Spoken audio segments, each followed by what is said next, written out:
Incorporating secrets management in your internal developer platform is essential. In this video, I will show you an end-to-end demo of a platform that you can build to create an S3 bucket. Very simple, but effective. We will use Port as our front-end portal, Akeyless for secrets management, GitHub Actions for our CI/CD pipeline, and Terraform as our infrastructure as code tool. I will focus on how GitHub Actions will generate just-in-time credentials for AWS using Akeyless. These credentials will be used by Terraform to provision our S3 bucket. I'll also show you how to solve the secret zero problem by getting GitHub to authenticate into Akeyless with a JOT token. Ready? Let's dive in. Let's now see how to use Akeyless in a workflow for your platform teams. So we can see that we have Port here, and this is our front-end portal, and we're in the self-service tab. And I already have a self-service action here called create an S3 bucket. Whether it's a developer or even your own platform engineering colleagues can build this, and then we can use this. So we can create an S3 bucket. We can give it a name. Let's call it Tech and Aid test. And we can choose the region. We'll leave it as US East 1. Click execute. And you can see here the details for the execution. It's in progress. And we can quickly take a look at the GitHub Actions pipeline that's running here. So what happens is when we clicked on creating the bucket, it started a GitHub Actions pipeline. And in the GitHub Actions pipeline, we obviously have multiple steps. But one of the steps, which is key here, is fetching secrets from Akeyless. So we want to build an S3 bucket in AWS, and we need access to AWS. Not only that, we also want to respond back to Port and give some logs so that you can see what's going on within Port. What you can see here is that we're running Akeyless, and we can see that we're pulling some static secrets. We're pulling the Port client ID, the Port client secret. We are getting the dynamic secrets from AWS with Akeyless. So basically creating credentials so that Terraform can go out and create the S3 bucket for us. We see that we're creating a log message here going back to Port. So Port will understand what's going on. You can see that we have one message initiating creation of the S3 bucket, and a final message saying that the S3 bucket creation has completed. And here's the name, Tech and Aid test that we just saw. And then the rest is simple. We're just configuring the AWS credentials, generating a backend HCL to get us to use an S3 bucket for our backend for Terraform, initializing Terraform, formatting Terraform, validating Terraform, and then running a Terraform apply. That's going to create an AWS S3 bucket called Tech and Aid test. We have a Port entity in Terraform, which allows us to create an entity inside of Port with the S3 bucket that we've created. We see we've added the outputs here, our region, our S3 bucket name, 2 resources were created, and a final log message back to Port. If we go back to Port, you can see that this has successfully completed. And if we go into our catalog under S3 buckets, we see our S3 bucket has been created with the identifier here, and it's in the US East 1 region. And we have an audit log as well. And we can also destroy this bucket very easily.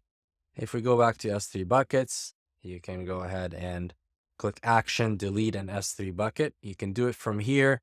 Or if you go to the self-service, again, there is an action. You can say delete an S3 bucket, select the one we just created and click on delete.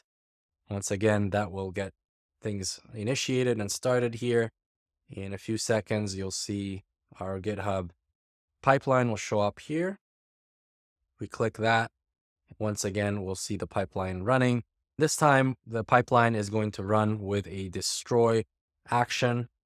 And the way this works is that we have a pipeline here that is defined with multiple inputs. So if I were to create a new workflow, you see that it requires the S3 bucket's name, requires a region, and then it requires whether you want to apply or destroy. And in this case, the port action will populate this input for the GitHub Actions pipeline with destroy instead of the default apply. We also have the port's payload that gets used in various places. So once again, the pipeline is running, this time with Terraform destroy. As you can see, this has completed successfully. But the key thing here with Akeyless is that we're able to dynamically grab AWS credentials and not have to worry about any kind of long-lived credentials for AWS. In this instance, we have the dynamic secrets run for only 1 hour, but of course you can configure that for how long the Terraform and the whole pipeline requires for your resources to get implemented. Going back to port, we see a success. If we go back to our catalog, and our S3 bucket now has disappeared. Now let's take a quick look at the configuration on the Akeyless side of things. And I'm inside my gateway here. And if I go into clouds, and if I go into my AWS Lab 0 demos, this is the dynamic secret that gets created. You can create one on demand like this, which will give you your access key ID and secret access key. And this is valid for 60 minutes, 1 hour, as you see here. And that's exactly what our GitHub Actions is doing to create those credentials and use them. We can see our target properties. We're using this particular target. And the permissions here, we have a user policy that allows all of Amazon S3 full access. We're also part of an Akeyless workshops user group that has other policies as well. And these policies will be attached to the IAM user that gets created by Akeyless. If we go back to this target, we have a connection details that allows Akeyless to communicate with AWS. We also have an authentication method, which is really key here, the GitHub authentication method, which solves the secret zero problem in that GitHub action itself is already authenticated into Akeyless without having to hard code any kind of secret for the pipeline to access Akeyless, which is beautiful. And the way this works is that we have an associated role here. We have a few of them, and this is the one I want to focus on, GitHub role port. And in this role, we have a subclaim.